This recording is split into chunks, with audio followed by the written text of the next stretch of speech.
Natagpuan na ang sasakyan ng road rage suspect na si Army Reservist Private Vhon Tanto sa Nueva Vizcaya. Natuntun ang Highway Patrol Group Task Force Limbas ang pulang Hyundai Ion na may conduction sticker na MO3745 sa bahay ng bayaw nito na si ex-Marine Jonathan Liano sa Purok 3, Kirang Aritaw, Nueva Vizcaya.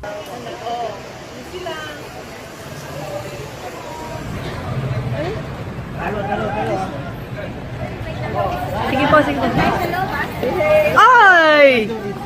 Naman eh, nanulak eh. Hindi mo ko nakita. Easy lang, easy lang.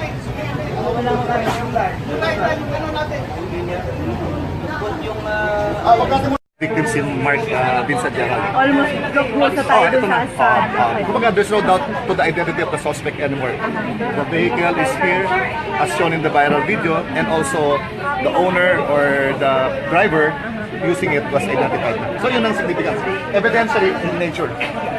Para to strengthen the case against him. Sir, di ba lawyer ka? Yung pag-declare ng police o hindi na naman violation? Wala naman nag-fellowship the police lang and from order to exercise field post.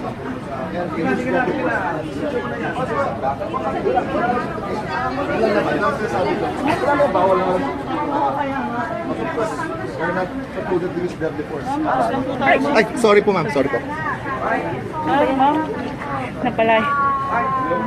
Thank you.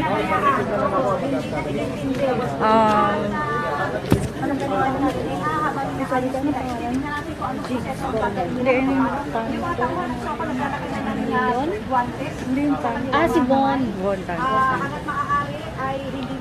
Vhon Tanto's car recovered in Nueva Vizcaya. And now, sa headquarters na ng HPG Police Line.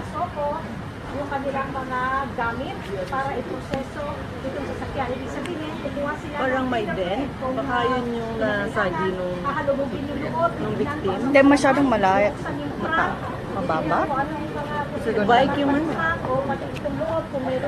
NCRPO Chief Albayalde is here. MPD Chief is here as well. And Garjola HPG Chief is also there. Soccer Crime Laboratory is here in the area.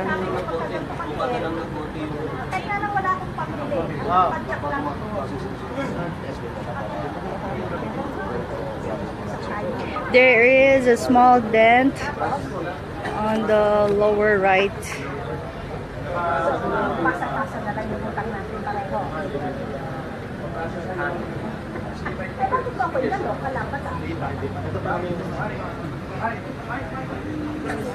Okay, so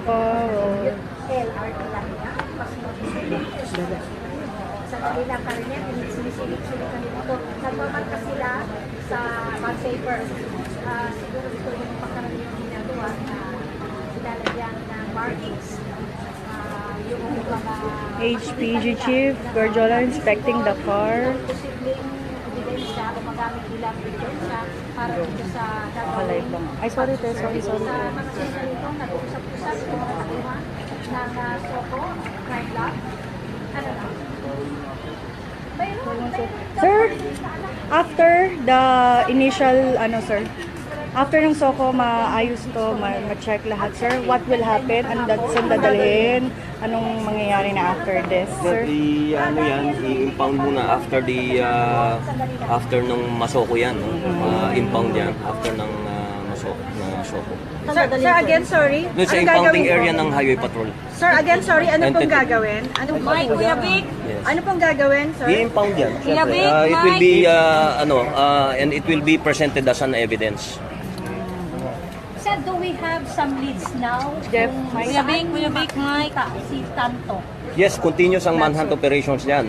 Continuous ang manhunt operations yan ng joint operations yan ng Highway Patrol, ng CIDG, ng Manila Police District, tsaka ng NBI. Sir, paulit po ulit for soundbite. After po nito, Well, after this, it will be presented as part ng evidence yan, ng ipapile na kaso ng Manila Police District natin. Sir, we understand na in-extend niyo pa yung deadline for Private Tanto na mag-appeal alang-alang sa mga anak niya. No, the deadline has lapsed yesterday at 5 p.m. So manhunt operations are now undergoing. Okay. But we give him the chance to present himself and surrender. And I guarantee his safety that nothing will happen to him if he presents himself. Otherwise, we'll have to find where he is and then use whatever necessary, even deadly force to bring him to justice. Si TV Director. And so far, wala pa tayong idea. We have several leads, but of course I cannot disclose this right at this moment. But we have good developments like the recovery of the vehicle by our highway patrol group. This establishes the allegation or the position that the suspect was the one shown in the viral video shooting the unarmed and helpless victim. So, na-establish natin ang identity niya. The vehicle is here. So we have ascertained the vehicle, the identity of the shooter, and we can strengthen the case against him. Sir, do we have a deadline para lang doon?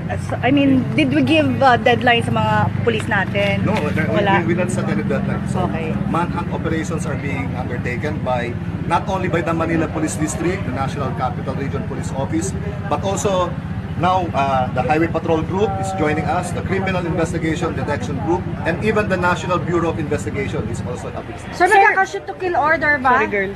Well, there is no shoot to kill order. I would like to clarify that point.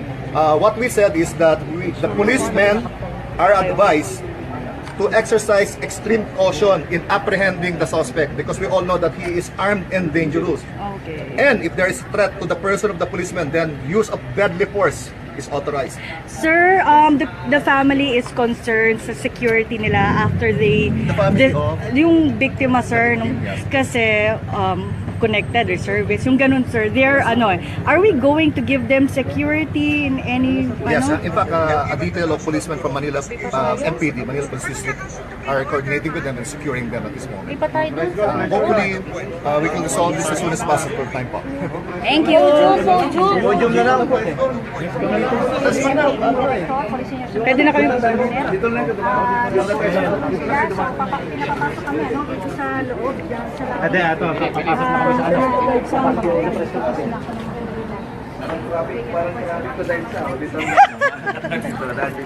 Alam mo, natakomplain sa dito sa pero